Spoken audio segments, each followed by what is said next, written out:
April 1983. Warehouses across America are stacked with a computer that couldn't be built fast enough just months earlier. Dealers who begged for shipments are now on the phone, canceling their orders. In 5 months, the company behind it will be bankrupt. It was selling 10,000 units a month. It had grown from 2 employees to about 3,000 in roughly a year.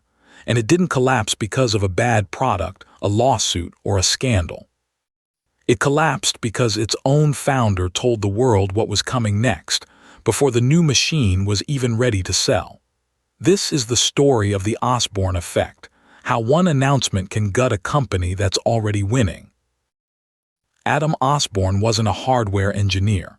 He was a Silicon Valley technical book publisher, someone who understood computers well enough to explain them to beginners, and who saw a gap nobody had filled. A computer ordinary people could actually carry and afford. To build it, he partnered with engineer Lee Felsenstein, a fixture of the Bay Area's hobbyist computing scene. Together they designed a machine around a philosophy Osborne repeated often: adequacy is sufficient, everything else is irrelevant. He wasn't chasing the fastest chip or the biggest screen. He wanted to give ordinary customers 90% of what they needed, at a size and price nothing else could match. On April 3, 1981, Osborne Computer Corporation released the Osborne 1. It weighed 24.5 pounds, portable by 1981 standards, meaning you could lift it, even if your arm complained. It cost $1,795, ran the CP/M operating system, and shipped bundled with software, including WordStar and SuperCalc, worth almost as much as the hardware itself. For the price of one machine, customers got a complete office. There was nothing else like it on the market. It wasn't the most powerful computer money could buy. It was the most complete computer most people could actually use, and that was exactly the point. The response was immediate. In its first 8 months, Osborne sold 11,000 units, with 50,000 more sitting on backorder.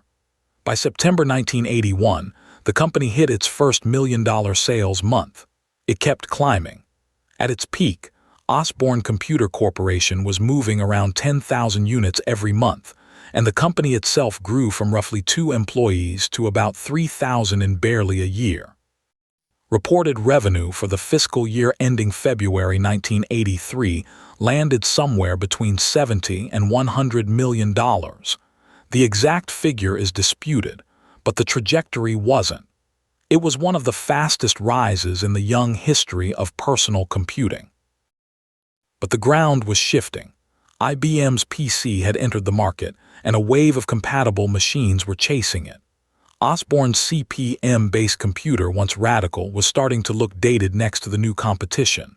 Internally, the company was already racing to build a successor, a machine with a sharper screen, slimmer disk drives, and more memory. Building it made sense. What happened next was about how and when the world was told about it. On April 18, 1983, Osborne Computer Corporation officially announced its next machine, the Osborne Executive. It promised a 7-inch amber CRT display, half-height 5.25-inch floppy drives, a 4 MHz Zilog Z80 processor, and 128 kilobytes of RAM, a clear step up from the machine still sitting on dealer shelves. There was just one problem: the Executive wasn't available yet. Osborne had told the entire market, including every customer deciding whether to buy an Osborne 1, that something better was coming, without giving anyone a way to actually buy it. As marketing, it was honest. As a business decision, it was about to be a catastrophe. The market reacted exactly as you'd expect from anyone told to wait.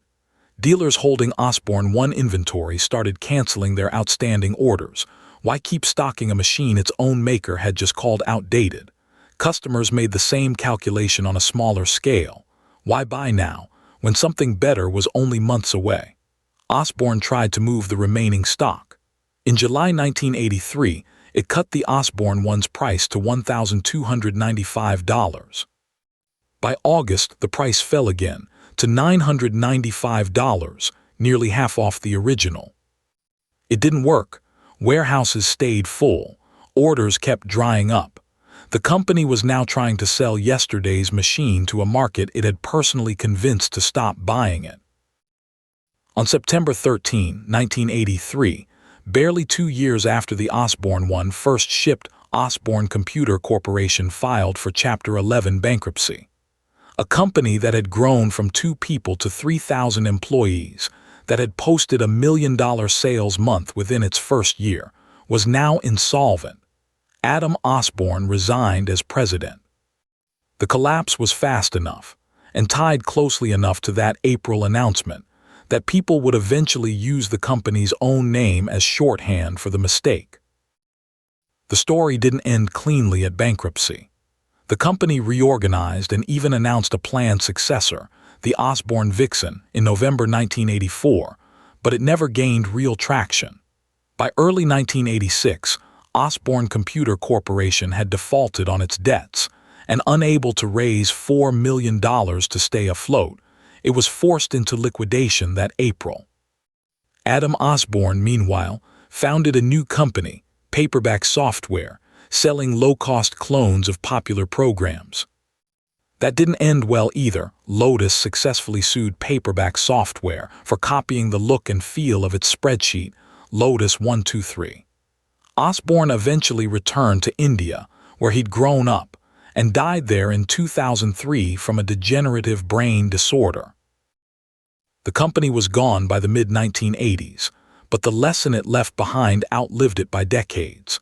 Computer programmer Andrew Koenig is credited with coining the phrase, the Osborne Effect, in 1995, more than 10 years after the bankruptcy, finally giving a name to something engineers and marketers had already learned to fear. Announce your next product too early, and you can talk your own customers out of buying the one you're currently selling. The pattern kept showing up.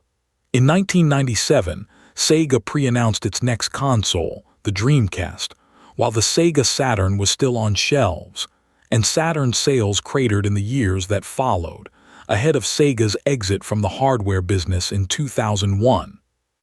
Decades later, commentators pointed to Tesla's 2017 reveal of the Model 3 as a possible modern case, coinciding with softer sales of the pricier Model S and Model X, though that comparison is far more speculative than the Sega one. Academic researchers eventually caught up too. A 2019 paper in the journal Management Science formalized the mechanic, describing what it called phantom products, announcements of goods that don't yet exist, and the demand they quietly cannibalize. It's worth saying plainly, the Osborne Effect probably wasn't the only thing that killed Osborne Computer Corporation. Some historians point to overexpansion, inventory mismanagement, and a wave of new IBM-compatible competitors as equally responsible. The premature announcement may have been the trigger, not the whole cause, but the core mechanism it revealed hasn't gone away. Customers don't just react to what a product is, they react to what they've been told is coming. Say too much too soon about tomorrow's version, and you can talk people out of buying today's, even when today's is the only one actually for sale. Adam Osborne built one of the fastest-growing computer companies in history. Then he told everyone what he'd build next and lost it in 5 months.